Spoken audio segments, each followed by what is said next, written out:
AT&T believes that your phone is part of what makes you, you. So we understand why you're holding it as you go about your daily activities. Because, truth, nothing should come between you and your connectivity. AT&T 5G is fast, reliable, and secure. And it keeps you connected to family, friends, fun, everything you care about. You'll enjoy fast speeds while you download apps, share your videos, or get your game on. All thanks to AT&T 5G. Requires compatible plan and device. Coverage not available everywhere. Learn more at att.com/5G for you.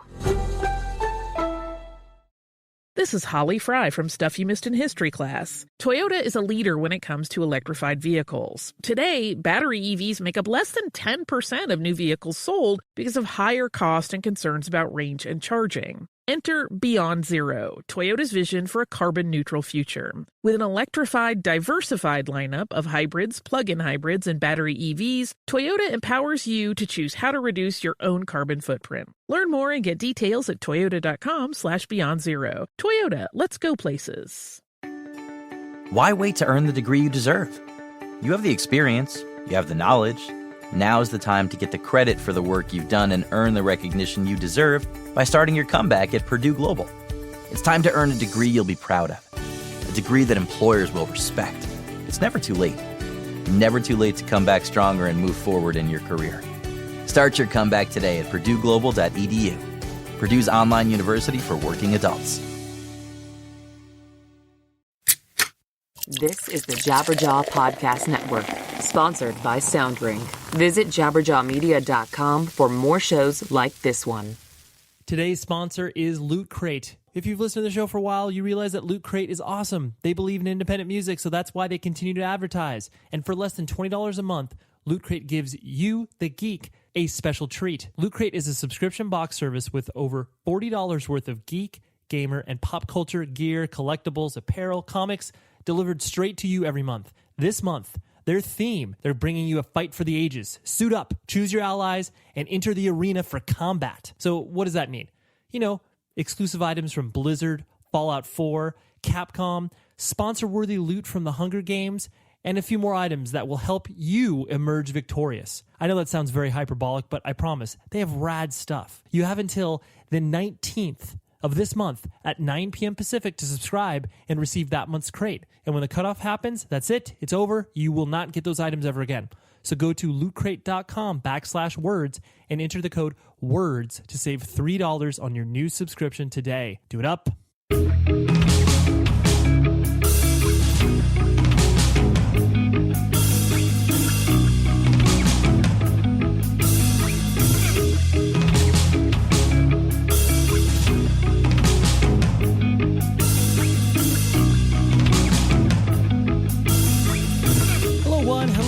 I am Ray Harkins, and you are listening to another episode of 100 Words or Less, the podcast. Welcome one, welcome all, where we talk to a person who is involved in creating independent culture, usually centered around music, but sometimes other art forms, and we get to the bottom of why they do what they do. You'll get to learn some information that is directly applicable to your life. You know, I want this to be a tool. You take this, and you go out in the real world, and you go, hey, I learned this from this thing.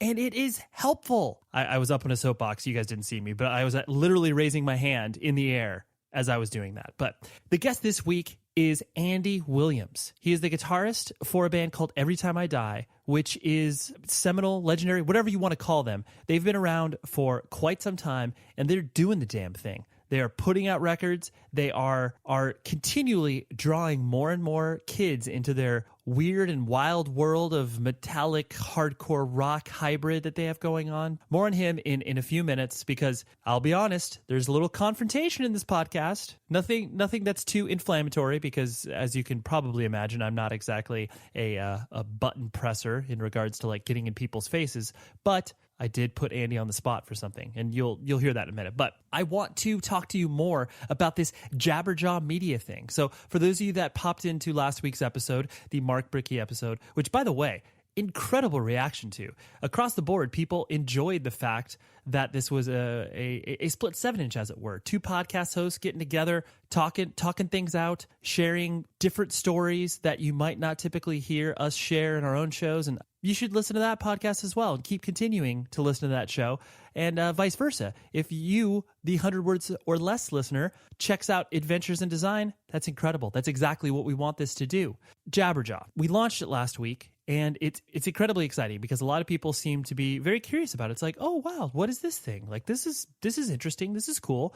And again, like I mentioned in the previous week's episode, it's presented by SoundRink, and SoundRink is an incredible ticketing company. They know how to deliver an amazing experience, and yeah, it's just thank you to SoundRink. That's all I got to say about them. But Jabberjaw. So what I'm going to do over the course of the next couple of weeks is focus on some of the shows that are part of this network, because I truly do enjoy every single one of these shows that this particular podcast is aligned with. So let's focus on one. So modern vinyl. And for those of you that listen to the show on a semi-regular basis, know that I have appeared on their podcast previously where we were actually talking about music soundtracks. Their show's awesome. It's a very, very fun romp through the world of vinyl where they talk about, each episode is widely different. There are some that are interview-based. There are some that are sort of roundtable based around a particular record. Some are based around a theme.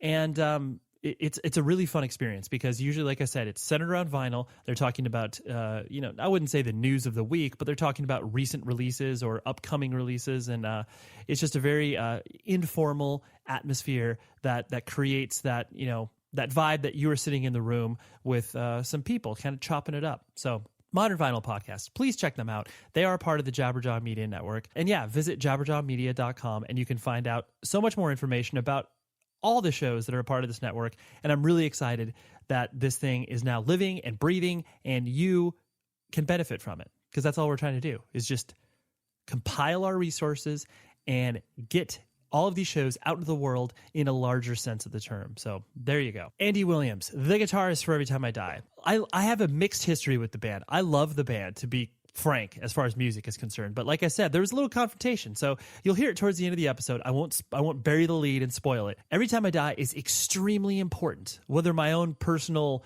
weirdness with the band over a couple years, move that aside, I recognize the importance of this band. They are hard workers. They are basically doing all of the same things that they have been doing time and time again, pushing themselves to play to new people, to play new tours, to release records that challenge their own listeners. And it's heartening to see the hard work that actually pays off for a band, of just like, putting their nose to the grindstone and moving through all of the trends and fads that happen within the music scene. And Every Time I Die is just like, yo, we're still here. We still draw a decent amount of people at our shows. We can play main stage at Warped Tour and people have a lot of fun. So Andy Williams, as you'll come to understand on my first question I asked him, he is a gruff looking dude. He is huge. He has a desire to become a pro wrestler, and but he's like the sweetest guy. All the time that I've spent with him has been nothing but pleasant, and he just a very solid dude. But if you are just judging on appearance alone, you'll be like, that guy is scary as shit.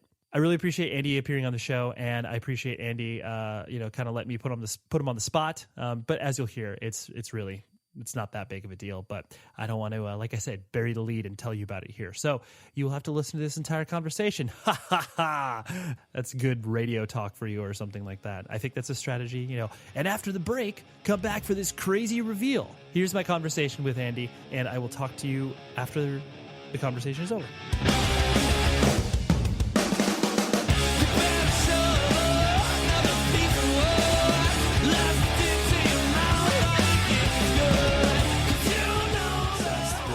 Bands when because obviously both of our bands shared a record label for a hot minute on Goodfellow Records, and so he sent me, I don't even know, I'm sure you saw these at some point, but he sent me like those limited edition Burial Plot Bidding War, like the it was like a folded over, like kind of handmade thing with like a picture glued on the front.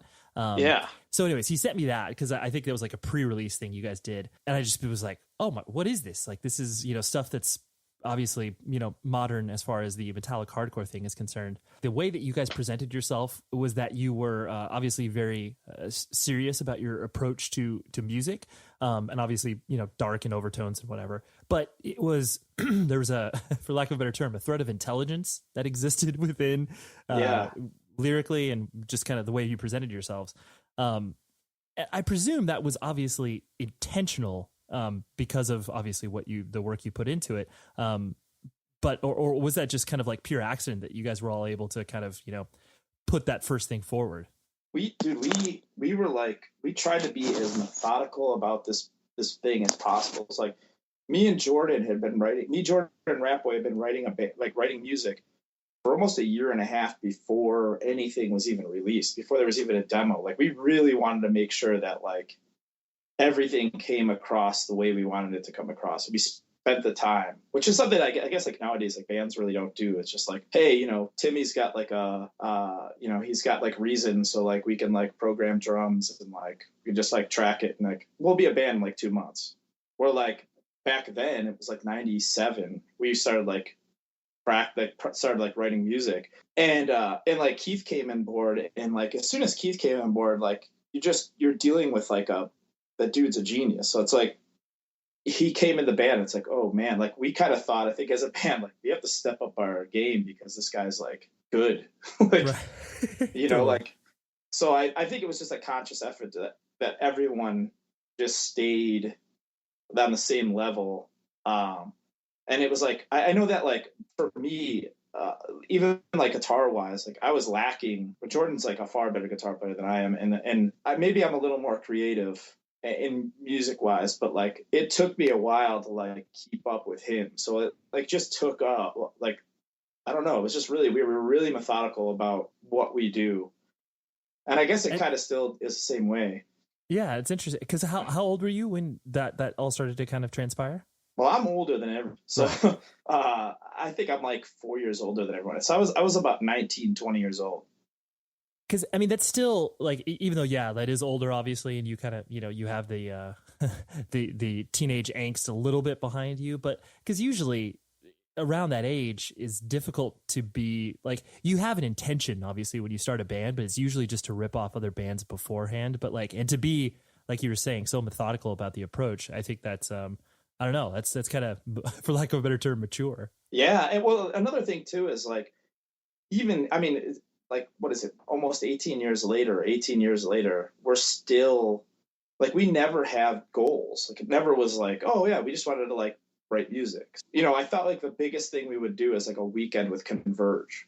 Like, oh yeah, we did like a weekend with Converge once. So that was cool. You know what I mean? And then like, that was like the only thing we really ever thought about. And then that happened. And then we were like, well, okay, cool. Maybe we'll play with Cave-In once. You know what I mean? And like, yeah, totally. And then you go on tour and then like, it's just a snowball effect of like little goals that like you don't really like achieve. It's not like we had like a whiteboard that said like weekend with Converge.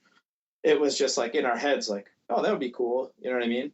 Mm-hmm. And like, and plus it usually is followed by the statement, that would be cool, but there's no fucking way it's going to happen. That's exactly it. And like a show, just one show was like a thing. It was like, yeah, we might play a show. Like we might have a demo. You know what I mean? Like for us, we were fortunate enough that like Buried Alive was like doing their thing in Buffalo at the time. Like, so the minute we were like ready and we said, hey, let's play a show, like Vogel and like Buried Alive were like, okay, yeah, we're playing in Hamilton on this day. Like, come up with a name. I was like, okay. and then we had to come up with a name. Yeah. Right, of course, which is the worst thing of all time. It's the worst. But so backing up, were you born and raised in Buffalo, or where did you come up? Buffalo, yeah, Buffalo. Oh, you're tried and true, man. Yeah, pretty much all of us except for Daniel, like our drummer Daniel, like everybody's from Buffalo. It's rare, obviously. I often think about this, and not so much from like a nostalgic factor, but just the idea that, you used to be able to kind of pinpoint where a band came from based on their sound. And like, you knew that they all kind of lived in that area where it's like, oh yeah, this is the Louisville, Kentucky sound or whatever. Where it's like now, you look at your average band on Warped Tour and you're just like, I don't know where they're from. Like you wouldn't be able to tell geographically. Like, and plus once a band reaches a certain level, they fracture apart and they live across the country, you know? Yeah. I mean, that's the thing. Like, I mean, Jordan lives in California now, but like, yeah, all of it kind of started here, and I guess it doesn't generally sound like the Buffalo sound. You know what I mean? Like, we don't sound like Buried Alive or Despair or any of the Vogel bands. Right. No, that's true. Yeah. And so what was your family structure like growing up? Like, mother and father, brothers and sisters? Yeah, I got an older sister. She's rad. She's like 6 years older than me.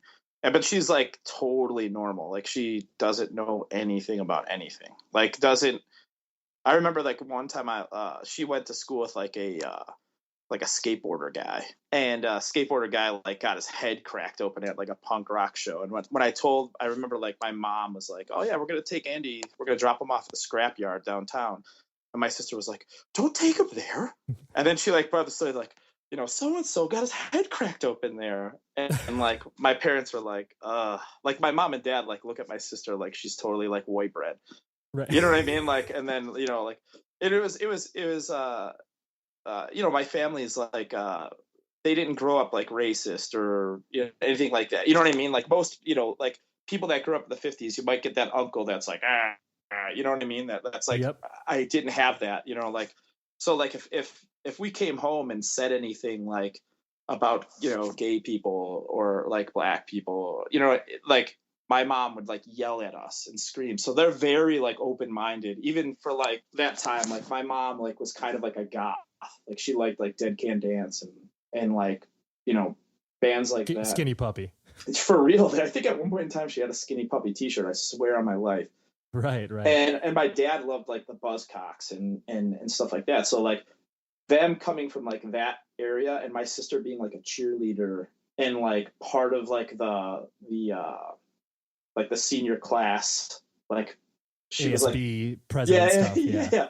Right. It was like insane. It was like, who are you? Like, where did you come from? Like, we didn't adopt a kid, but like, why are you so normal? And then like, I'm over there, I got like a mohawk, and like, my mom used to think it was great. She's like, where do you want to go shopping? And I'd be like, I'll just go to the Salvation Army, because I came up and like, if Kurt Cobain was wearing that stuff, or like Buzz from the Melvins was wearing, like, I was like, oh, I gotta wear that. You know what I mean?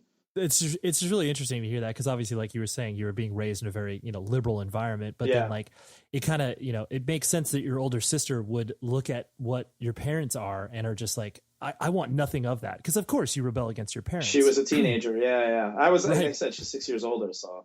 But I just remember I was like 12 years old and I wanted to see a band at the scrapyard. I want to see Sick of It All, and she was just like, "Oh, he's gonna get his head cracked open." And she was like being really defensive, which is really cute now, like looking back at it, but. Yeah, but you're like, dude, you're harsh and my mellow. Yeah, exactly. I gotta go to the show. Like, come on, like, and I remember at that show, like, a who's who of like Buffalo guys beat the hell out of a guy. Like, I remember it was, I don't want to name names, but it was like, a who's who. There was like Snapcase dudes, Texas is the Reason guys, and like would have been Slugfest guys, like beating on a guy. And like I walked in, I was like, what is this? Like, what is happening here? You know what I mean? And of course, like, you're 12 years old, and like anytime stuff like that happened, it was like, oh, that was kind of messed up, but like, I want more. You know what I mean? Like, I got, absolutely. I had the bug. So totally. You see this world that obviously has never been afforded to you, and then it's just like, oh shit, that's the thing. Yeah. It was crazy, man. So obviously, it sounds like you were raised in a pretty, for lack of a better term, supportive household where people, your mom and dad were, and like you mentioned, I know in previous interviews, where you kind of view your dad as sort of a gatekeeper, where he was the one, supplying you with Black Flag records and that sort of stuff. Yeah, I mean that was like still to this day, it's funny. Obviously, like, he's older now, and he still tries to turn me on to things, and I'm like, Dad, I got a couple of those records, blah blah blah, and he's just like, okay, well, just check it, and like every once in a while, someone will come to town and he'll be like, hey, will you take me to the show? And I took him. He loves Torch because he thinks they sound like Sonic Youth. Sure. So I took him to see Torch play, and he stood like front and center. And like after the show, he's like, I've seen like the Who a couple times, and they were never that loud. It's just like, That's so amazing. yeah, it's pretty funny. Well, it's cool. It's obviously that's a very special bond that you can like go to shows with your father and he'll understand the context in which, and then plus obviously the career you've made out of it, he understands it, I'm sure, much more than other parents that you're surrounded by where it's just like, oh, I don't know what that is. Yeah, absolutely. Like, absolutely. A lot of, you've probably heard it a million times, like, that sounds like racket. Right. Where like my parents would like listen and then be like, oh, that was really cool. You know what I mean? Like, they always have been really supportive. Like, sometimes like the screaming kind of gets on their nerves, but like, I think that kind of gets on everybody's nerves after a little bit. Oh, sure. Right. Yeah. You can't be a 15-year-old pumping that stuff in your head all day every day without having an effect on you. Yeah. And so then you just from the time that we spent together, you've always struck me as a person where you obviously, you're a very large guy. You have an intimidating presence as far as your physical nature is concerned. But then obviously most people that get to know you are just like, oh, yeah, Andy's a sweetheart. And like you were talking about where you're crying at your friends' weddings, like the juxtaposition of the way that people probably view you. Was that always kind of the case? Were you always a big dude and people were kind of like, oh, leave Andy alone? Like, how did that all kind of transpire as you were growing up? Yeah, kind of. I mean, it was always kind of funny. I'm a bigger guy, and I guess I have like a meaner scowl sometimes, and sometimes it's just me concentrating, and like when I concentrate I look pretty intense, and a lot of times people like numerous bands will come up to me and they'll be like, it'll be 2 weeks into the tour and they'll be like, hey man, like they'll start talking to me and, hey, what's up, and they're like, wow, you're a lot nicer than we thought, like you don't come off that way. And I'm just like, oh, like, did I do something? And they're like, well, not really, you're just like. And I'm like, oh, cool. I just carry myself in like that type of thing. I'm like, I'm not an angry person at all. Just sometimes I'm pretty intense when I'm concentrating, or like, I don't know. It's really weird. Like once people get to know me, they like you said, they generally go, oh my God, like this guy's the nicest guy ever, and it's always been like that, man. I remember, like, I don't know how this even happens, but like, I remember I really liked basketball when I was a kid, and I tried out for the basketball team, and I literally got cut because they said I wasn't aggressive. It's like, wow. I'm like I was like 6'1" or something. And yeah, they're just like, yeah, you're just not aggressive enough. I'm like, really?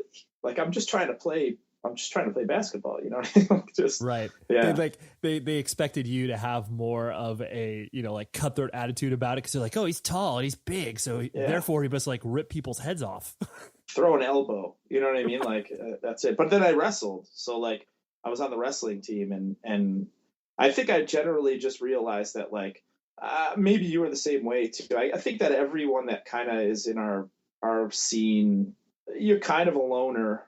And I realized that, like, I did like to be on teams. Like, I like to like, if I played a sport, I always like ran track, where I was just running by myself, thinking about things instead of like trying to be like part of this like thing. You know what I mean? I always like to be like by myself. And I think I generally think better when I'm like by myself, which is kind of crazy because I've been in a band for 18 years, but yeah. But still, but I mean, that experience in and of itself, like, I mean, most people obviously view the touring lifestyle as, you're constantly surrounded by people, which is true to a certain extent, but it's like there are many times, especially once you get to a certain level of being at that same city, 10 times throughout a year, where you're just like, I gotta be away from everybody. I gotta like disconnect. 'Cause otherwise, like you said, you need that time. Yeah. I mean, it's just like, that was, and that was it. And I think it was like, I could stay focused more when I'm thinking by myself and not in that type of environment. So I guess I wasn't like really a loner, but it was just like, I don't know, like maybe I had like a preconceived notion of what I thought a group mentality was. Instead of being an asshole, I didn't want to just be a dick and start throwing elbows at people. You know what I mean? Like, yeah. But I think that's how it goes nowadays. Like, I think of a tour like, it's not like us versus them, which I think a lot of bands think like that. Like, it's like, hey, it's our band versus these bands, where it's more like, hey, people pay to see this show. So like, if I can help the first band be better, I'm going to help them. So if like a guitar goes down, or a pickup gets broken, or a pedal goes, like, I'm going to give them that so they can continue their show and do the best they can. Right. Because it makes the whole show better. Yeah. It's an interesting idea of what you're talking about. The idea of, whatever, being solitary, being alone, because you do feel this sort of like disconnection with the high school experience, where you're just like, there are elements of it where you're like, that's cool. But then obviously once you start to get introduced to the subculture that we've been involved in, there's that element of like, I don't like you people are cool, but like, you're not on my level. So I don't know how much time I can invest in you. You know, it's like that weird, you have to kind of like pick and choose in certain respects. Exactly. And it sound, when you say it like that though, it sounds like you're like, hey, I'm better than you guys. No, but yeah. It's not like that. It's just like, I've seen a part of the world that's different than this one. And I don't feel like this is my clique. Like, I feel like that's my clique and I have to spend time here. Right. Yeah. Just by sheer time alone, you're like, I'm not in this group, you know? Yeah, exactly. What did your parents do for jobs as you were growing up? My mom's been an accountant, I think, forever. Yeah, she worked for Nabisco for a little bit, and she was like an accountant there. And now I don't even know what she does. She's an accountant somewhere else now. Sure. And then my dad's kind of crazy. He's done like he worked at a machine shop for almost 30 years, and like again, like when it comes to like him giving me like Black Flag records, he's always been like my benchmark for hard work, because he started as a janitor at this place, and then by the time the place went out of business, he was like the floor like supervisor. Like there was like 3 people in on top of him at this like business, because he was there for so long, and like he literally did every job you could possibly think of in this place. And then, you know, they sold the owners sold the place, they went out of business, and then he still works in machine shops and stuff. But he's like I think he's like 66 now, so he's getting up there. But he's still like, in February, like he worked something like 50 days in a row, and he's just like, you know, he's like the hardest working person I know. Yeah. No, that's rad that you were able to see that, and especially too, it's always cool to see, because it sounds like he was a younger parent, and to not be, because you could be crushed by the system very easily, where it's like, you know, your dad could have turned out to be, you know, jaded and super bitter and like not care about all the stuff that he obviously cared about to pass along to you. So it's cool that he obviously retained that, I guess, independent thought and spirit, regardless of the fact if he was, you know, sweeping floors or not. It's like, oh, it doesn't matter. Like I'm still into this stuff. Yeah. I'm not letting all these other things get in the way. Yeah, I think it's just at that time too. I mean, it's a lot different, obviously, but he saw an opportunity. You know what I mean? And like that company gave him an opportunity, and he was like, well, I'm going to make the best of it. And he like worked his way up. And then once that kind of like went belly up, he like traveled for a while, which is pretty rad. Like working for what he did, he was basically like a specialist in this one press that like Ford and Chevy and Dodge all used. And they would like ship him to like China to show people in China how to like make this press. And then like he would go to like Germany, and like he got to see the world, which is pretty rad. Nice. Yeah. Yeah. That's really cool. Yeah.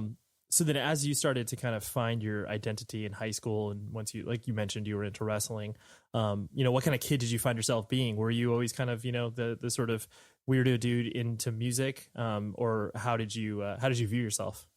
I was always into music, man. I don't know. I really don't know how I viewed myself. I skateboarded, but I wouldn't really generally call myself a skateboarder. I don't know how to like, if there was even a classification for what I was. Cause like what archetype did you fall in? Were you a jock? Were you a prep? Yeah. Cause it was like, I was super into music, and, you know, I played drums, and I had played guitar just a little bit, but at the same time I was like really into professional wrestling, and I'm still into professional wrestling. So like, I always thought, I'm like, oh man, I'm going to be big. So like I could be like, you know, Ric Flair or something like that. Right. And I'd have these like dreams, and like, I remember like, you know, like I would daydream about that stuff. But then at the same time, I'd like daydream about like being on a stage and like playing in a band. Sure. And, you know, but like I would skateboard and stuff like that. And I almost like skateboarded. It's almost like to clear my head. Like I would get like, you know, at school, like they're saying I would just get on my skateboard and like skate. And it wasn't like, wasn't really worried about trying tricks and like stuff like that. It was just more or less like the motion of therapeutic. Like cruising on a board. Yeah. And like I said, I wouldn't call myself a skateboarder. It was just kind of like whatever. And I remember like once I had like friends that were like into the same stuff I was into, it was like done. Like I was just like, oh wow, like I can't believe people think like this. You know what I mean? Right. But it's like, oh, this guy likes Pantera, but he also likes the Sex Pistols, and he also likes Suicidal Tendencies. This guy's cool. You know what I mean? And I guess I was a punk. Yeah. I don't know if there was like really a categorization. Like I loved wrestling like that, like a lot. And like, it was just like, did you wrestle for the high school team all 4 years? Yeah. Yeah. Nice. So you did the competitions, and you were, what weight class did you wrestle in? I started at 167. I was at 167 guy, and then I went 167, 177, and then 215. Oh, wow. You were like you said, very concentrated on getting large. Yeah, but it wasn't, I'm a big guy. Like it wasn't even like that. I remember I had a hard time getting to 215. I think like the cutoff point was like 194. Mm-hmm. And I would have to eat like a big meal before I weighed in to get to 194. So like I probably wrestled around 188, 189 or 190, like around there. Mm-hmm. I was really little for a 215er, but, and it was just like, I thought like for some reason, it's funny because like since I started pro wrestling and training in pro wrestling, all these dudes that wrestled when they were in high school had the same fucking idea that I had, where it was like, yeah, I thought like Jim Ross was going to be there one day, like see me wrestling and go like, oh, we need this kid at WWF. So like, look at how big he is. Right. You know what I mean? Like, and it never happened. Well, he would never be at North Tonawanda High School and go like, oh wow, Andy Williams, wow, that bridge he just did was killer. Like I'd love to see great him. Technique. I'd love to see him versus Hogan. Like talent scouts across the country just picking up kids from obscurity. Yeah, of course. And it was like my dream to do like a WWF move in a match, but of course, like it doesn't work that way. Like no, the human body does not work. Like is not going to let you suplex a guy or something like that. But yeah, it was really, I don't know, my wrestling, I guess, career, like it was really funny. Like the whole time it was just like, oh man, I wrestle. It's not WWE, but Jim Ross is going to be here one day. Right, but I'm close. Yeah, I'm close. Hopefully we'll get to that point. Yeah. This show is sponsored by BetterHelp. Let me tell you, the holidays are awesome. They've got some great moments, whether it's spending time with friends and family, gift giving, all of the things. I personally love Christmas lights. Like I can't wait to put them up. It just makes me feel warm inside. But there are moments where it's like, man, it's overwhelming, or I'm feeling really alone or sad. All of the things that just, can kind of compound it during the holidays.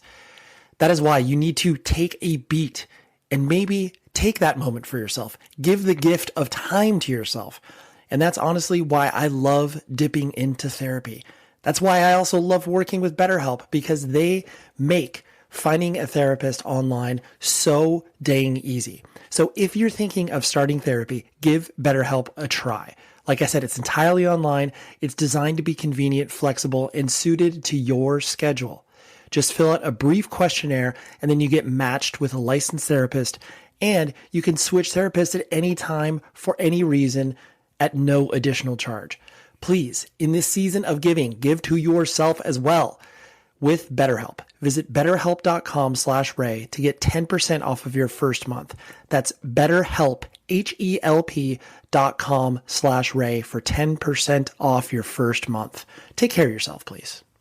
We all agree that reducing carbon emissions is a good thing. And once again, Toyota is leading the way. We hear a lot about fully electric vehicles, and Toyota has them, with more on the way. But we also know a BEV is not for everyone, whether it's because of cost, range, or concern about finding a charging station when you need it. Plus, the raw materials used to manufacture batteries are limited. Enter Beyond Zero, Toyota's vision for a carbon-neutral future, in vehicles and in manufacturing plants too, in the years ahead. The materials used to make just one long-range battery for an EV could be used to make batteries for 6 plug-in hybrids or 90 gas-electric hybrids. That's why Toyota's position today is electrified, diversified, empowering you to choose how to reduce your own carbon footprint with the vehicle that's right for you. A hybrid, plug-in hybrid, or battery EV. So shop, learn more, and get details at toyota.com/beyond zero. Toyota, let's go places. Hello there, this is Malcolm Gladwell, host of Revisionist History. eBay Motors is here for the ride.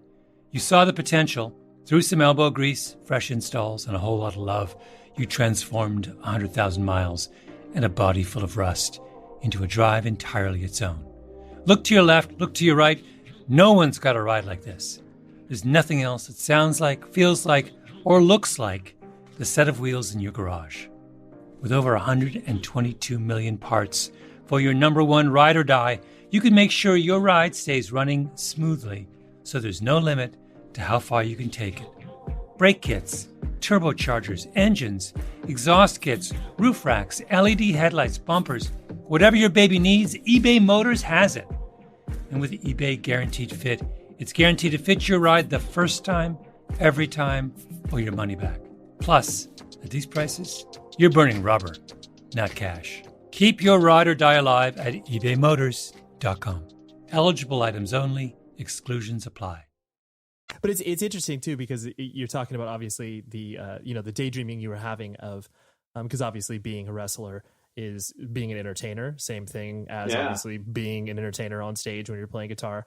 So it's interesting that thread is kind of obviously weaved into both of those, and obviously you derive pleasure out of being able to entertain in a certain respect.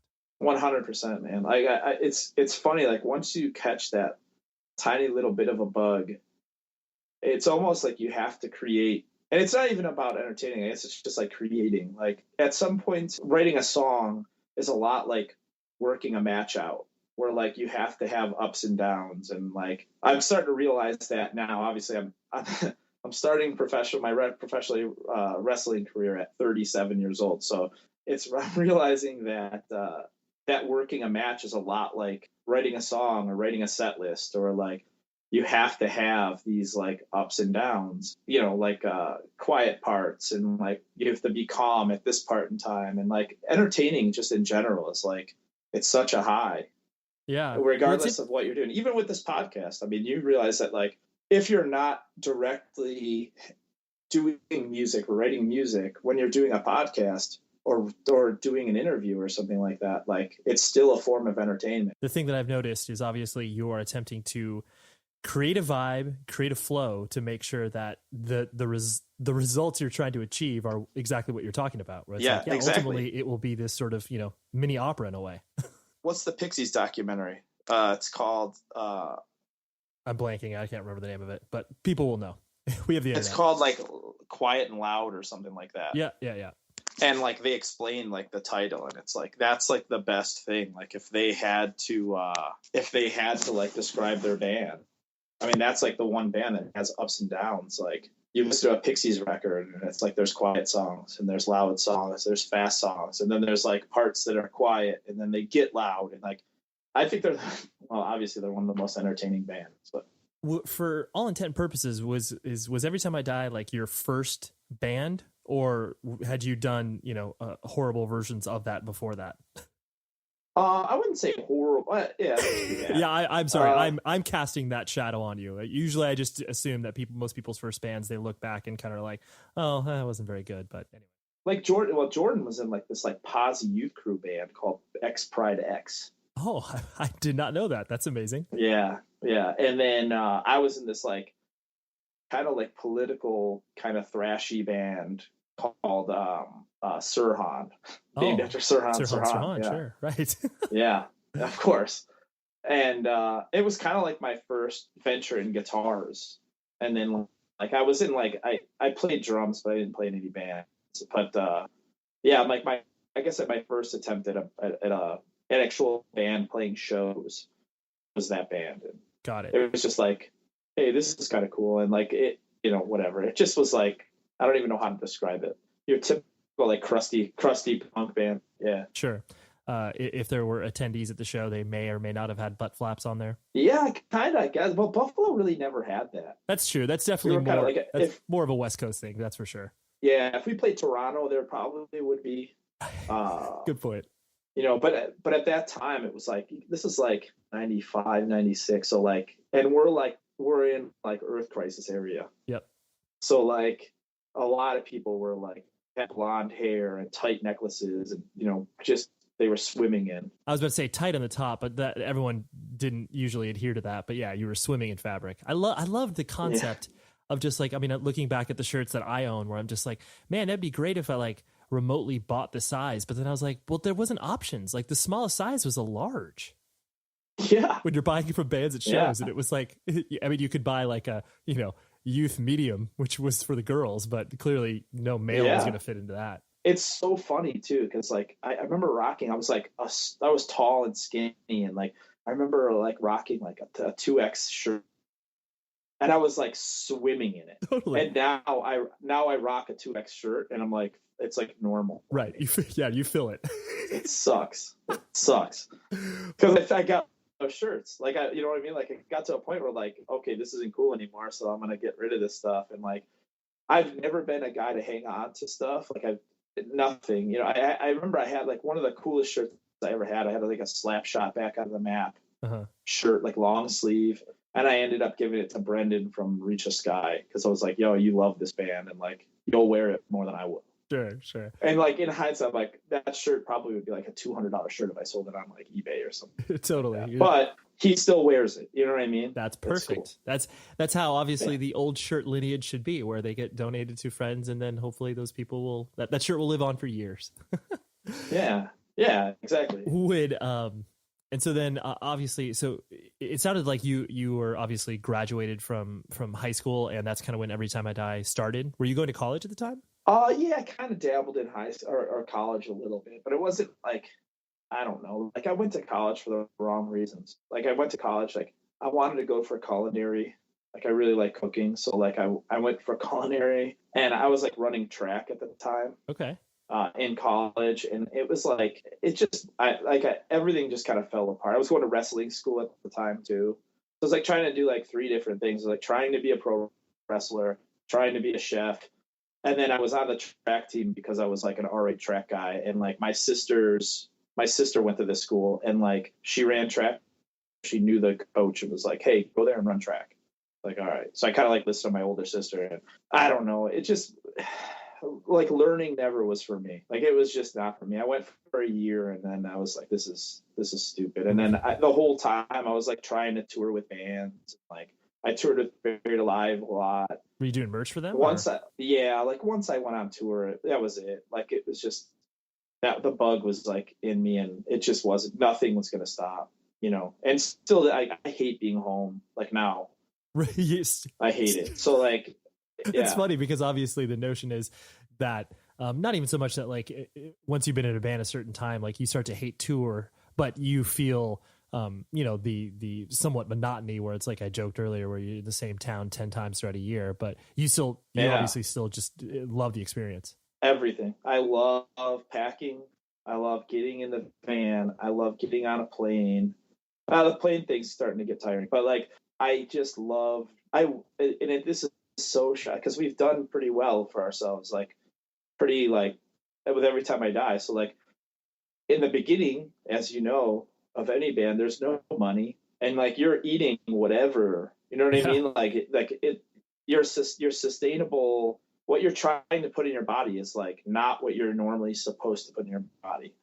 Like I remember eating like I would eat like French bread. Like I would get a loaf of French bread and dip it in like Prego, like tomato sauce. You know what I mean? Yeah. And that would be like let's go have some dinner. You know, and like now it's like I have a bank account. So like I go and like touring, I'm like, oh, okay, well, I'll eat at this place. You know what I mean? Or I'll eat at this place. And like, there's times when I'm just like, man, I just don't, maybe I won't bring my wallet on this trip, and just like kind of just go with the flow and see how it goes. You know what I mean? Like go back to that just because I love it, man. I miss like stealing gas. Right. And I love that, man. It was such a hustle. Right. And it's funny because, people our age they hate Warped Tour because it's hard. It's a hard tour. I thrive for it. I'm like, oh my God, yeah. You want me to get up and poster? I'll poster. Yes. Yeah. Get up at 6. Sure. I'm up. Good. Sure. Yeah. I won't sleep tomorrow. Like the night before, because I want to be tired and drained and like, Oh yeah, I'll find something to eat that day. Don't worry about it. Oh, catering? Nah, I'm not gonna wait in line. I'll just go find something. You know what I mean? Like it's just like So I love you that. thrive you thrive off the chaos that obviously that whole world kind of embodies itself, man. It is the best, man. Like a lot of people like the whole like, oh man, like you probably get it. Like people don't understand when you're in a band, they just think you're a Motley Crue. Of course. There's no like, no in between. It's you're either a garage band or you're Motley Crue. Yeah, and it's like, oh, how are the chicks? You're like, I haven't talked to a woman in like 2 months. I don't even know what they are. I don't know what they are. Like I see them at shows. I don't know. That's it. Yeah, like it's just like, yeah, I have a conversation with them, but like it's usually talking about the band and that's that. Or you know what I mean? Like, right. And then they're just like, oh man, like what are you guys? Are you guys in a bus? Not at all. We're in a van, in a trailer. They're like, really?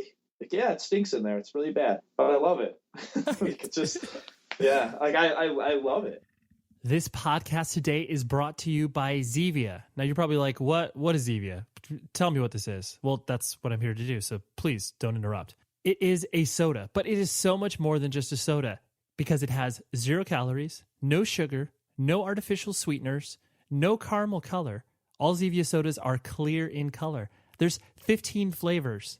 Let me tell you, my personal favorite is black cherry, and I'll tell you more on that in a minute, but you can find Zevia anywhere, at any grocery store, natural food store, or you can go to Amazon.com because they will deliver it right to your doorstep. I distinctly remember a couple years ago, my parents, I popped open their refrigerator when I went over to visit them, like the good son that I am, and I see this thing, it's like, what is this? And Mom's like, oh, it's Zevia. It's like, I've never liked any sort of diet-ish drink because it always has weird aftertaste and, I just haven't found anything that I've liked. I tried the black cherry flavor and I was like, yo, I'm on board with it. And they have so many flavors like Dr. Zevia, ginger root beer, strawberry, orange, cream soda. They have amazing stuff. From that point on, I was like, I'm going to drink this. I like it. It's so much better for me than all of the other stuff I was drinking previously. Go to Zevia.com/podcast. And what you can do is they will give you a 6-pack of soda. Granted, it's a contest, so they pick at random, but go there and you will be able to potentially get a 6-pack. So they're giving away thousands of these things. So go to Zevia.com/podcast. That's Zevia.com/podcast. And who knows, you may win one of these 6-packs and you will be a fan for life like I am. Bottoms up. That's all I got to say. So do you think of yourself as a geek, gamer, or pop culture nerd? I 100% do, and I'm sure you also do. Then Loot Crate is a subscription box for you. So, you've seen this. Almost every single area in our lives can be put into a box in regards to the subscription-based model. But Loot Crate is a service that gives you $40 worth of geek, gamer, and pop culture gear, collectibles, apparel, comics delivered directly to your mailbox each month. Please head to lootcrate.com/words and enter the code WORDS to save $3 off any new subscription. So each month there's a different theme. Previous crates have included stuff from Star Wars, Marvel, The Walking Dead, Legend of Zelda, and many, many more. Basically, when you sign up to this thing, you know you're going to be getting the coolest stuff that's relevant. It's not going to be some cheesy, nostalgic trip. It will be awesome, relevant things. And this month, they're going to bring you a Fight for the Ages. They want to be a little vague, so this is the copy that I'm reading, but I promise you, it's exciting.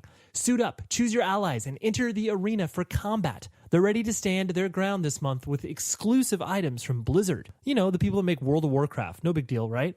Fallout 4, Capcom. Capcom, like Street Fighter 2. And sponsor-worthy loot from the Hunger Games. I love the entire series of Hunger Games. Love those books. As well as a few more items that will help the winners emerge victorious. Whether you're risking your life in battle or taking no prisoners in the wasteland, Loot Crate will be at your side to help things be very, very interesting and ultimately fun. Basically, Loot Crate is like your best friend who will send you the coolest stuff on a month-to-month basis as a surprise. I don't think I mentioned this already, but they ship to over 13 different countries. So you have until the 19th at 9 p.m. to subscribe and receive that month's crate. And when I say 9 p.m., I mean Pacific Standard Time, because that's where they're based out of. So when that time is over, that's it. You're never going to get those items again. So go to lootcrate.com/words and enter the code WORDS, WORDS, to save $3 off your new subscription today. Please check it out. because they have sponsored the show for a long time, and that really, really is meaningful to me. And I promise you won't regret signing up for this thing. So check it out. Obviously, the more, not even so much the more successful, but the more the band becomes obviously a business and like a machine, the more, responsibilities can be shaved off the band members because of, you have people working for you, et cetera, et cetera. But then, the people that obviously stay connected are the ones who are just like, no, man, I got to do this because like, what do you mean my guitar tech is going to restring my guitar or whatever? Like, no, I'll do that. It's fine. Yeah, that's exactly. We have a good tech because obviously like when we're running around on stage, problems happen. And like we have a guy that watches out over us, but every single day it's like, hey man, I'll change my strings if you want. And then like he's got to like bat us off. Like, guys, chill out. Like go do something. You pay me to do this. Right. And like, oh, okay. You're right. Well, and like that's I think at this point in time it's like too like I understand Keith and Keith understands me and Jordan understands Keith and like we all wait and when we know someone's getting annoyed by one another, we all have our ways to get away from each other. And it's like it's okay. You know what I mean? Like I know that like I need to go to the gym 4 days a week. I have to go to the gym 4 days a week because that's like me meditating. I put my headphones on and I'm gone. You know what I mean? Like I'm away from everybody. I'm away from guitars. I'm away from music. It's a whole different environment that like I have to concentrate on. And then I go back to it and I'm like, oh, this feels great. You know what I mean? Like tension was a little high and I was about to freak out, but I got that in and I'm okay now. You know what I mean? And like Keith has his way of like writing and Jordan has his art and like, Mitch loves like watching sports. I really don't know what Mitch does, but he likes watching sports and stuff like that. And it's just like, okay, just go away and you just take your head out of it. And if you learn how to do that, touring is great. Yeah, no, true. You definitely have to know your not only yourself, but obviously, like you said, everybody that's surrounded by you. And so, like obviously, as Every Time I Die started to, become more successful and obviously become more of a commodity in regards to people knowing the band. When did you yourself kind of like, I guess, look at it sort of as an outside observer being like, oh my God, like this thing is real. Like, this is like, we're really doing this. When did you have it doesn't even need to be like one particular moment, but just kind of maybe a record cycle or something where it was like, oh wow, like this is beyond anything, beyond just obviously playing with, Cave In for one show or whatever. Yeah. Maybe and I guess this is kind of far in. This is like the end of Last Night in Town or maybe like the middle of Last Night in Town. We did this tour with As I Lay Dying. It was us, As I Lay Dying, Black Dahlia Murder, and Scarlet. I remember like shows were sold out. And like not just, so this is like I think it was pre Great White too.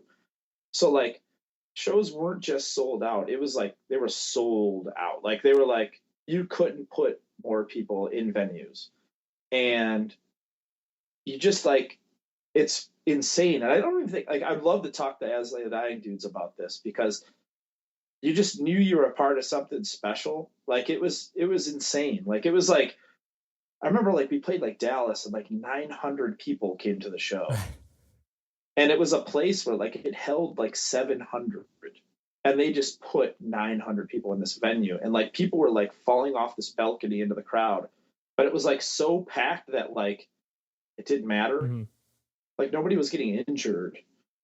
And like the show was just crazy. Like it was just, every show was like insane. And then I think at the end of that thing, we played like Hellfest or something like that, or like Hellfest was in there. And I remember like walking up and there was a point in time when like, remember when like touring was scary? Oh, sure. Yeah. Okay. So like, I remember I had like, it was a different time. I guess I was a different person at the time, but I remember I had like, on tour, I had acquired a pair of brass knuckles and I had like a wad of cash in my pocket. And I remember we walked up on stage, Doug Spangenberg from Space Monkey, who at the time did like Radio Takeover. He did all the Hellfest DVDs. He goes, one of the most surreal moments is Every Time I Die playing the 2003 Hellfest is Andy Williams walking up on stage, pulling out a pair of brass knuckles, putting it on his amp, pulling out a wad of cash, putting it on his amp, and then pulling a knife out and stabbing the top of his amp, and then turning around and playing to like 3,000 people or something like that. Right.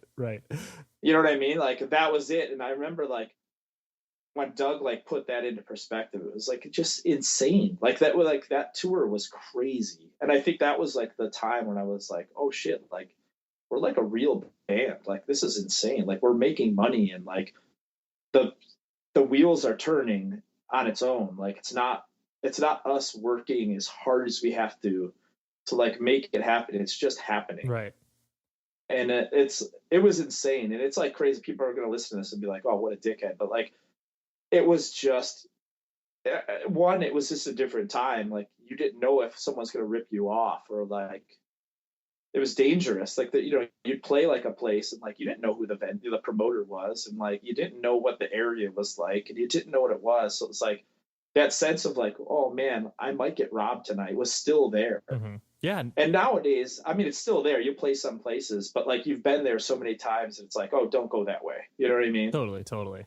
So it's different. Yeah, no. Well, it's cool. I mean, I think when people do get very specific, like what you're talking about, and that you know that tour and that specific show, it's special because there are very few moments that you can reflect on where it's just like, no matter how big or small the accomplishment is, like the human nature is to gloss over that thing once you've reached a certain level. You know, you're like, you appreciate it for 4 seconds and then you're on to the next thing. So it's like, the more specific people are with that answer, it's like, I think that, I mean, that's obviously goes directly into why you still feel passionately about the band and why you are still committed to the idea of, you know, touring and working. Yeah. And the thing is like now with package tours and stuff like that, like that feeling of like, remember like you'd show up to a show and you'd see the flyer when you walked in and be like, holy shit, Taken's playing the show tonight. And you'd be like, whoa, like this is great. You know what I mean? Like totally. You had no idea. Like you're just like, we're playing with Drowning Man tonight. This is sick. Right. That doesn't happen nowadays. It doesn't happen. You know about the show like 3 months in advance and like, so those like special moments of like, holy cow, we played with Coalesce tonight. It was like, it doesn't happen anymore. So like, when the magic moments happen, like like a couple months ago, we played at Valparaiso, Indiana. When we saw it on the list, we're like, what the hell is this, right? So it's like right in between Indianapolis and Chicago. Special moment. Like it was just one of those shows that like everything clicked. Mm-hmm. And it was us and Marmozets. And it was like, it was absolutely absurd. Like the show was like crazy from like the minute it started to the minute it ended. And then there wasn't like 900 people there, but like every single person that was there was like fully engulfed in like the show. Sure. And like when it ended, I remember people coming up and just being like, that was crazy. And you're like, yeah, that was like awesome. Right. Like that's like the reason I do this was that right there. Like totally.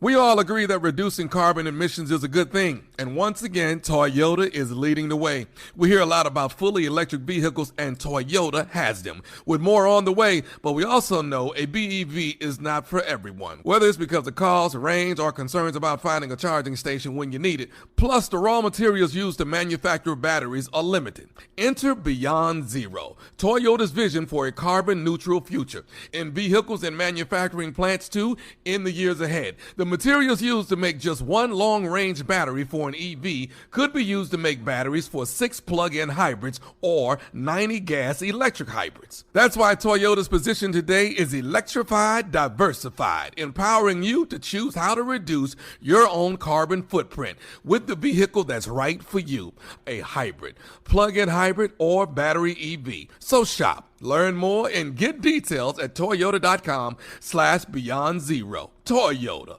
Let's go places. Hello there, this is Malcolm Gladwell, host of Revisionist History.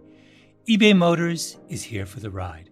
You saw the potential. Through some elbow grease, fresh installs, and a whole lot of love, you transformed 100,000 miles and a body full of rust into a drive entirely its own. Look to your left, look to your right. No one's got a ride like this. There's nothing else that sounds like, feels like, or looks like the set of wheels in your garage. With over 122 million parts for your number one ride or die, you can make sure your ride stays running smoothly, so there's no limit to how far you can take it. Brake kits, turbochargers, engines, exhaust kits, roof racks, LED headlights, bumpers, Whatever your baby needs, eBay Motors has it. And with eBay Guaranteed Fit, it's guaranteed to fit your ride the first time, every time, or your money back. Plus, at these prices, you're burning rubber, not cash. Keep your ride or die alive at ebaymotors.com. Eligible items only. Exclusions apply. When you get a new car or a new home, your first reaction might be to say things like, "Oh yeah," or "I can't believe it," or "Booyah." But what you really want to say is the one thing that can get you the help you need. Like a good neighbor, State Farm is there. State Farm is there with coverage you need for your car, your home, and even boats, motorcycles, RVs, and other things that matter to you. With a State Farm agent, you know someone is there to help you choose the coverage you need. With so many coverage options, it feels good knowing you can find what fits for you. And when you need ways to get help, State Farm gives you options there too. In person or on the phone, with your local agent, or on statefarm.com, or their award-winning app. State Farm lets you do things your way. So, when you need help protecting the things that matter most, remember to say, like a good neighbor, State Farm is there. And every one of us were just smiling ear to ear. And it was like that very rarely happens 18 years later. Yeah.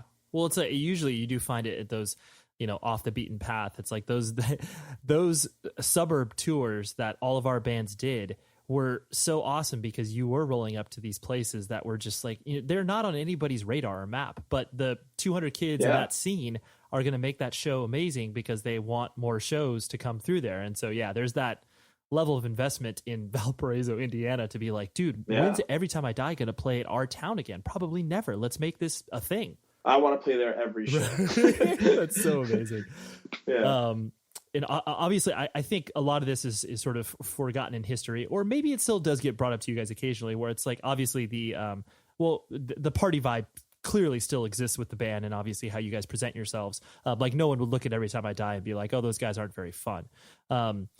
But obviously there was another element of, back in the day with the band where, whatever, your website, shittydudes.com, and like the sort of the atmosphere that you guys were creating was kind of like, oh yeah, we're just degenerates. We happen to be playing hardcore music, and, you were playing into a character, but, I'm sure there were certain elements of you guys being shitty dudes as well. But does that hang over or follow you guys at all? Or is that something that's just like, oh, that was just us being kind of dumb kids or whatever? No, I think it was just our way of saying like, hey, like, don't look at us like Motley Crue. Like, we're not. We're just guys just like you that we just play music. And like, we're going to be at the bar hanging out with you after. And if you see me, please come up to me and talk to me. Like, I want you to come up to me and talk to me. I want to talk. I want to know about your life. And that's like always been like, and I guess like some of the guys get a little like thrown off like that. I'll watch bands. And my thing is to just get off stage and go right in the crowd. Like as soon as I'm done off stage, I want to like talk to people and I want to hang out with people and I want to be that feeling of like that type of community. Like I'm so into, and it's like, I think it's always just like, just to stay in tune. You know what I mean? Like it's just a lot of bands.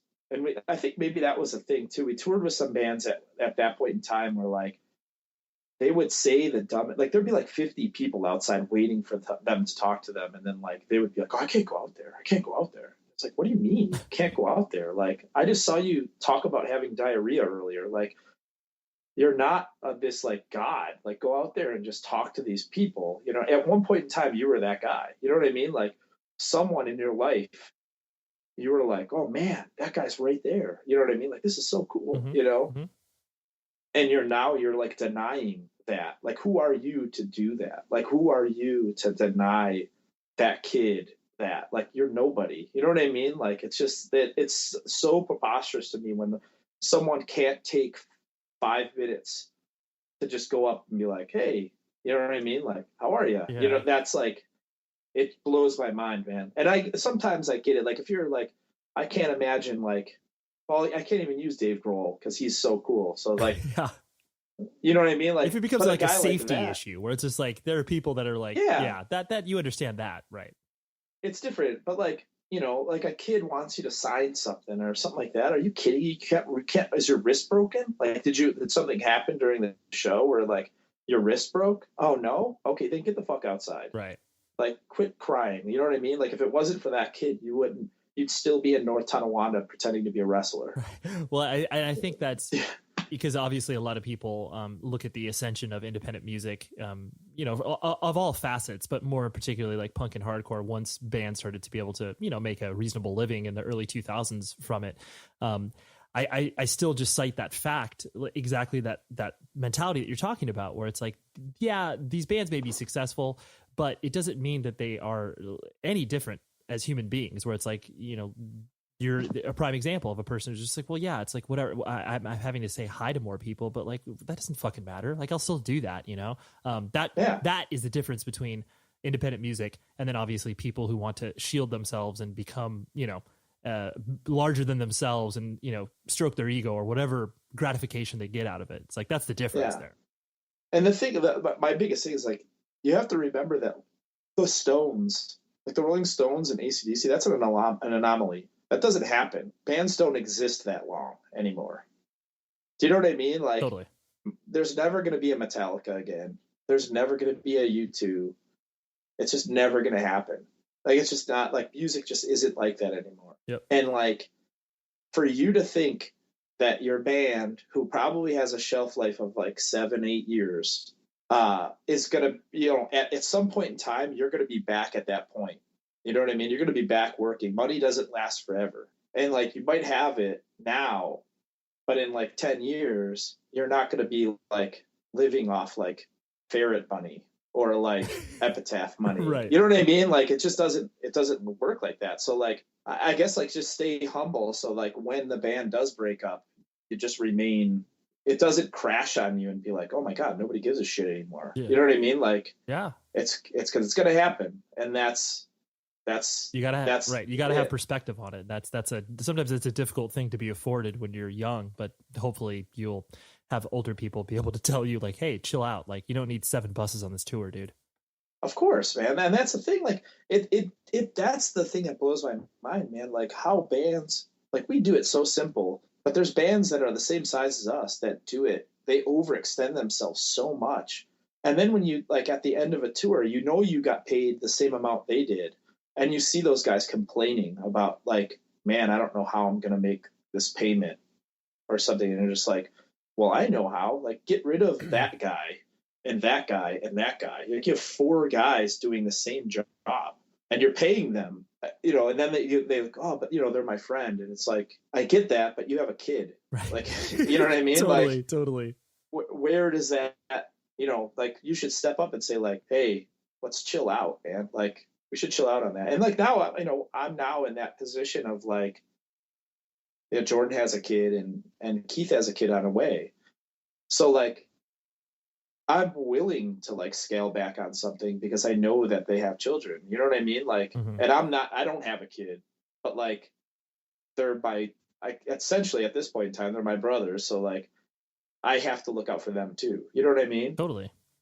And a lot of people don't. I don't know. Yeah. It's just so crazy. When like, the bus is like such a big decision. Right. And it really isn't, because like, the money's there, but like, it's still a big decision, like, to us. Sure. Well, yeah. Like, holy shit. Like, you're approaching it from a much different standpoint. Like, you're like, yeah, I'm willing to sacrifice whatever personal comfort I may have out of this thing, but realize that this is temporary. Whereas like, the bottom line that I'm hopefully taking home will, like you said, be able to sustain me for longer because I'm not wasting it. You got to think like that, man. Like, tour is just a section of your life. Things that like you have to live. Yeah. You have another person, you're married and you have a child. Like, you have 2 other people that deal with that don't tour. Right. Like, start thinking like that. And it's hard. You can't have a conversation. You can't tell a grown up how to live their life. No. So it's like, it's hard to like go up to a band and be like, hey guys, like, we've been doing this a while. You should maybe next tour, like, scale back a little bit and maybe then you'll make a little money, Yeah. No, but for sure. It's hard, you can't say that stuff. No, it's hard. There were two last things I want to hit on before I let you go. All right. One of them was the obviously you have a large involvement in Violet Gentlemen, and hockey is obviously a passion of yours, and like you've mentioned multiple times through the interview, in regards to wrestling, and obviously you starting up training and going through the motions in regards to that. Is it just one of those things where it's like now you obviously have the time to dedicate to these things, or is it just a matter of like well, no, I am being prudent because I realize like all the things we were just talking about were the fact that the band is going to last for another 30 years or something like that? A little bit. I definitely had there was two freakouts. I had a freak out about that where it was like, okay, now that children are involved, we're not going to be touring as much. Mm-hmm. You know what I mean? Which that conversation has never come up.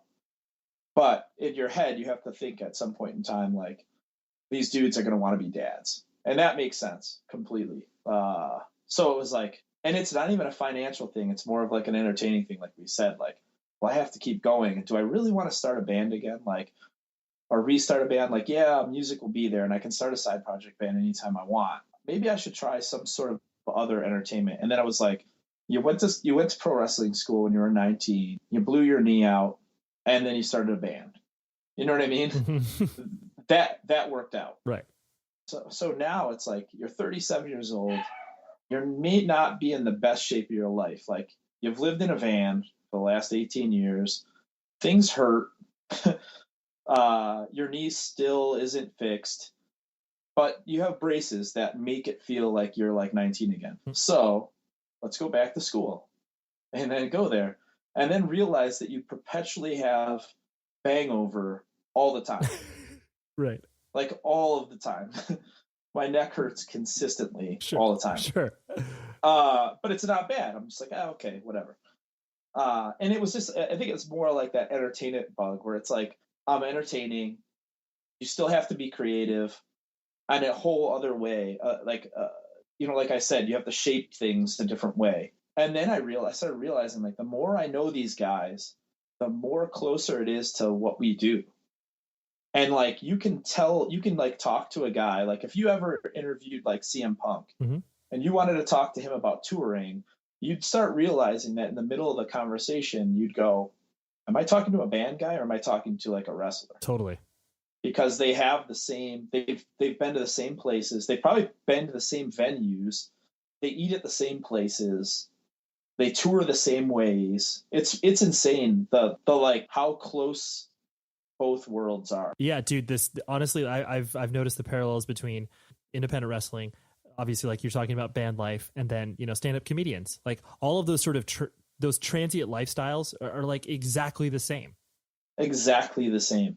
It's funny that you said stand-up comedy too, because that's like, I've talked to like comedians too, where you're just like, oh yeah, and then they'll mention a venue and be like, oh, I've played there like 100 times. Right. Like, this is crazy. Totally. Like that, that place, right?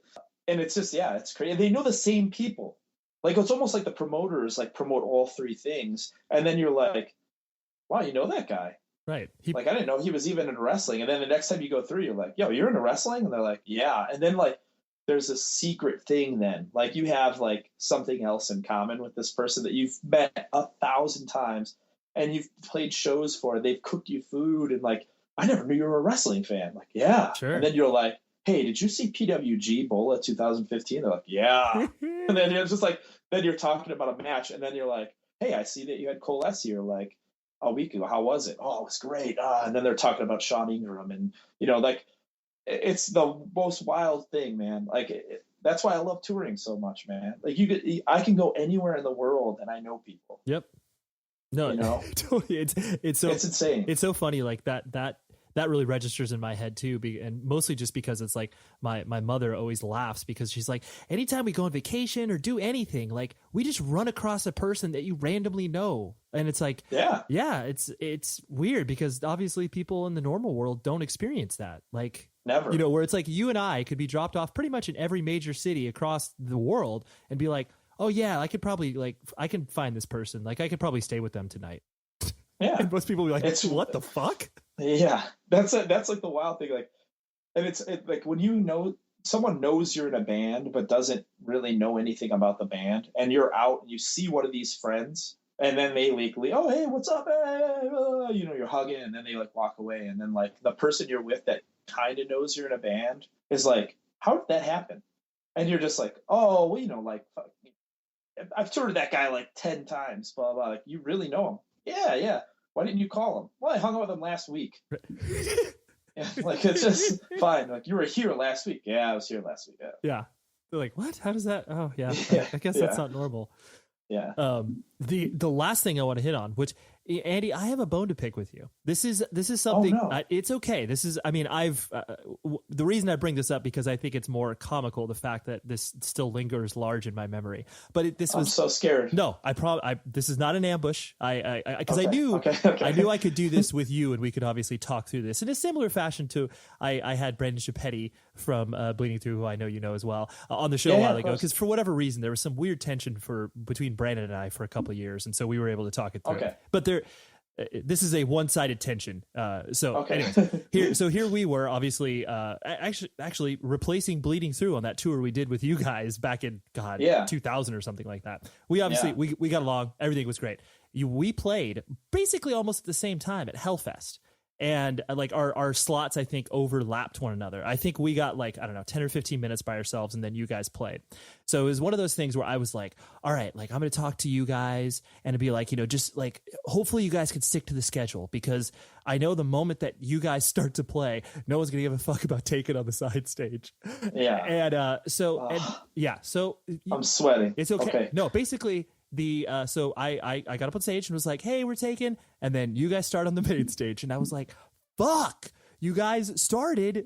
I mean, like I said, there are many extenuating circumstances to where you guys were excited, or stage manager, whoever was doing that at the time, was like, oh, you guys could go on now or whatever. So at that point I was like, oh, I just watched like 300 people walk over to their main stage, which is fine. You know, it was a hometown show for you guys, so I get it. But I was like, oh, my little 19-year-old heart was a little bit shattered, because I was like, oh, here we are 3,000 miles from home. So anyways, I had to get that out there. I whether or not it was intentional from you guys, I doubt you have any memory in relation to this story. I 100% know it wasn't intentional. I do know this. Which one was it? 2001? It might have been. It's fuzzy, but I think 2001 was probably. It was still. So you guys came from California with Bleeding Through, well, and they had that weird little corner stage. Yeah, but then that was the tour also in which Brandon. Well, we replaced, because Jim Grimes, of course, was doing the tour. And so that was when Brandon Schappetti broke his jaw at a fight at a local eating establishment. So we replaced them, but then Bleeding Through, Brandon, magically fixed his jaw and then jumped on the tour. And then every promoter was like, yo, who's this other band that's on the tour with you? Yeah.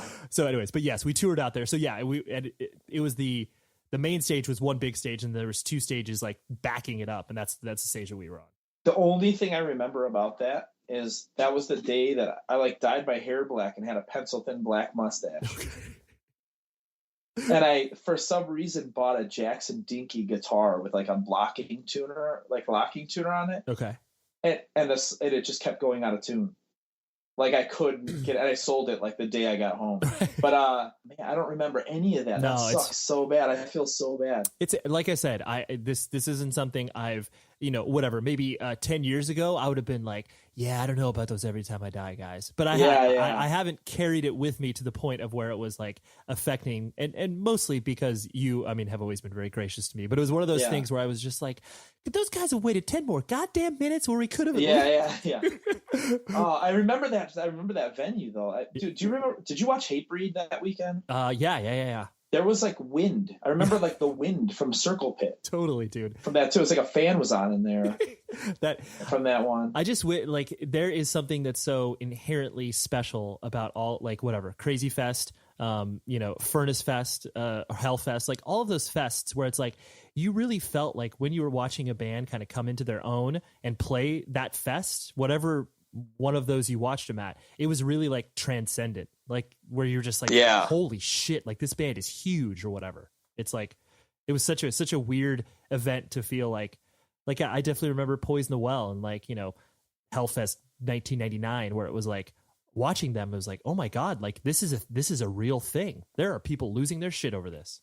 Yeah, it was huge. Yeah, I remember that. Yeah, and like that was we played. Where the hell did we play? We played with them in like man, this is gonna kill me. I think we played with them in like Erie, Pennsylvania, Mm-hmm. and like it was a situation where like hey, the guys in Poison the Well. It was like Carl was like, oh, the guys in Poison the Well want to meet you guys. Why don't you guys go down we'll put you on the guest list and like you can go down and talk to them. And we like hung with those dudes for the first time. This is like 2000, like Opposite of December just come out, and I just remember like people freaking out, and then it just you're probably the same way as I. Like you've seen them probably 100,000 times. And every single time you saw them, like it got gnarlier and gnarlier and gnarlier. And like that was like the first time this band's gonna break through. Like this is like one of our like bands that are gonna break through. And they did like some stuff with Deftones or something, right? Yeah, for sure. I think, right? Yep. Yeah. No, totally. And that was wild, man. Like to have like it's like, hey, they're one of us. Yay. You know what I mean? Like to see them like do stuff. Yeah. Was rad. No, for sure. I remember Spitfire that day. Oh yeah, absolutely. And I remember like moshing the Spitfire, and I was like the only person that cared. I was like moshing the Spitfire.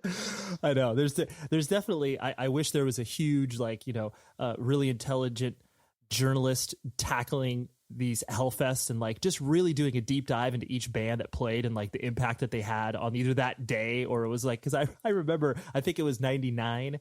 The Hellfest where I remember Brett Dietar, the Juliana Theory played, and he wore a Britney Spears headset mic, and people were fucking crucifying him. We're just like, what is this horse shit? Like, you don't belong here. I know you're in Zao, but you don't belong here. Was that the one where they had to switch venues? Yeah, for sure. Okay, I got a funny story about that. Please. Do you remember? Did you watch the whole set? Their whole Juliana Theory set? Yeah. I know. I definitely remember walking in, listening to like 2 or 3 songs and being like, okay, cool. So that year was so out of control that like Keith was grabbing dudes and saying like, hey, will you help and be like a stage manager? And I got asked to be a stage manager. Okay. And he's like, these bands only get this time. If they go over, they're done. Like go out there and plug them. And there was 2 things, like 2 dickhead things I did that day that were like really bad. Juliana Theory was playing and I said, hey guys, one more song. And they were like, okay, yeah, cool. So they go into one song. They did the old, like, we're playing another one. Just me and another guy went out there while they were playing and just unplugged their amps and walked off with them. And then so the other one was Good Clean Fun. Okay. And Good Clean Fun, I said, guys, man, one more song. Please just play one more song. And they said, yeah, sure. So they play one more song. And then, obviously, Minor Threat being one of my favorite bands, they go into filler. And I have to walk out there and I have to cut them off while they're playing a Minor Threat song. Oh, dude! But then that weekend, like Starkweather played, and I let Starkweather just play. It was just like I want to see Starkweather, so like totally they're playing. You guys got upgraded to a 50-minute set. Yeah. I was like, you just keep playing, yeah. And it was what was it? And then Turmoil obviously like headlined the one day, and I remember Jamie like yelling at me. Like I was like there and he was like yelling at me. I was like, well, I'm going to beat this dude up. Mm-hmm. And then like a couple years later, like me and him talked about it. And I was like, do you remember being like an asshole to me at Hellfest? He's like, no, I don't remember any of it. I was like, dude, you were being a real dickhead to me. Like I was really bummed out. Like, right. And then obviously it got talked out, but it was like, I just remember being like one of my favorite bands ever. I would say like top 3, probably Turmoil. And I was like, I want to beat these dudes up. Right. Like I hate these guys. I hope they never play Buffalo again. It was their last show ever, but like whatever. Right. And then I remember me and Jamie like talking about it and like it was fine. Yeah. And then Jamie was probably like, oh yeah, I was a terrible individual pretty much the entire time Turmoil was existing. Yeah. So, he's like he's the best. He is. Absolutely. Yeah. So like it was just one of those things. I hope none of those Turmoil dudes hear this because like I love them. They're still like one of my favorite bands. Oh, dude, for sure. No questions asked. But yeah, you get a person on a bad day, and that's what happens, especially in a festival setting. Like that's. Oh man, especially that one. Oh, dude, it was. I mean, it's a wonder that bands were even able to play. Yeah. Yo, you should. Jeff Hydro lives out there. I know he lives. Yeah, because I worked with Turmoil when I was at Century Media, and like I helped kind of usher that discography and those 3 songs, and so I became pretty friendly with those dudes. But yeah, Hydro lives out here. John Gula lives in Vegas. He's like, really? Yeah, he's like some gosh, I want to say no. Hydro is like a pharmaceutical rep because a friend of mine used to work with him. But then, Gula does something with breweries or something out of Vegas. I'm not 100% sure. Cool. But well, this I love this because this obviously ended up in a place I wasn't anticipating. So thank you. Yeah, of course. Well, I really appreciate your time, dude. This has been super fun for me, and I hope it wasn't a punching interview. Like not at all, man. That was great. So there was Andy, and I loved that conversation. I could tell that if I didn't sort of turn off that internal clock I have in my head where it's like, all right, it's been about an hour, we could have probably gone on for about 3 hours. But that's just the sort of person that he is. He's an easy hang, as I would like to say, in the best possible way. So thank you very much for Andy for coming on the show, and thank you to his manager, Biggie, who will be a future guest on the podcast coming up soon, for hooking this up. Because, Biggie, I've known the guy forever, and he just dropped me an email out of nowhere and said, yo, I really like what you're doing with the show. And it's heartening when you hear that from people. So for those of you that email the show, it comes to my inbox, and I soak it in, and I can't thank you enough for that. And I've been so negligent on emails, and I apologize for that. But I promise, shortly, I will get back to you for those of you that have asked questions, suggest guests, that sort of stuff. But feel free to email the show, 100wordspodcast@gmail.com. Visit the show's website, 100wordspodcast.com. Our producer, as always, is Tom Richfield.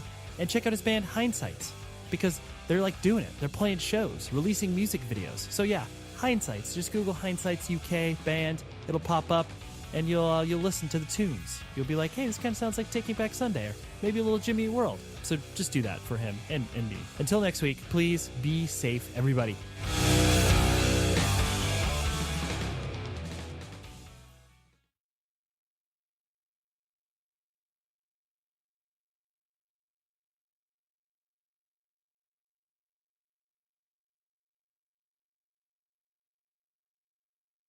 Judy was boring. Hello. Then Judy discovered ChumbaCasino.com. It's my little escape. Now Judy's the life of the party. Oh, baby, mama's bringing home the bacon. Whoa, take it easy, Judy. The Chumba life is for everybody. So go to ChumbaCasino.com and play over 100 casino-style games. Join today and play for free for your chance to redeem some serious prizes.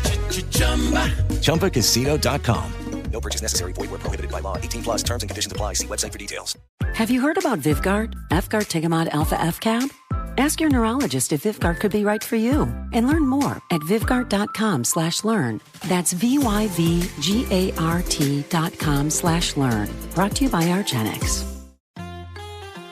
If the Caribbean is calling, but your wallet is keeping you from answering, here's some great news. Now you can get more sand for your dollar on your next all-inclusive beach vacation with the cheapcaribbean.com Budget Beach Finder. Just set your price range, and the Budget Beach Finder will show you the best deals across tons of different beach destinations. Easily compare vacay packages in Mexico, Jamaica, Punta Cana, and more to find exactly what you're looking for at the best price possible.